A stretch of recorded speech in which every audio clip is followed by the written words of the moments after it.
Channel को subscribe करो पहले। हाँ जल्दी करो, मुझे पता है कि आप लोग नहीं करते हो, वीडियो देखते हो लेकिन सब्सक्राइब नहीं करते हो। হ্যালো বন্ধুরা, তো কেমন আছেন সবাই? তো আজ আমি আপনাদেরকে দেখাবো আমার ছোট্ট মিনি ব্লগে আমি আজকে কি কি করতে চলেছি। ফাইনালি আমি রুম থেকে বেরিয়ে পড়লাম।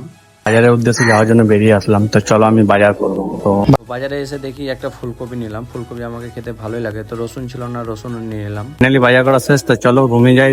আমি রুমে চলে আসলাম। রুমে আসার পরে আমি রুমের তালা খুলে আমি ঢুকলাম। ঢুকে নেওয়ার পরে আমাকে ভাত চাপানোর জন্য একটু চালটা নিয়ে এলাম, ভালো করে ধুয়ে তারপরে আমি রান্না করতে চাপিয়ে দিলাম। ভাত হচ্ছিল, তার জন্য আমি একটু খেতে বসে গেলাম।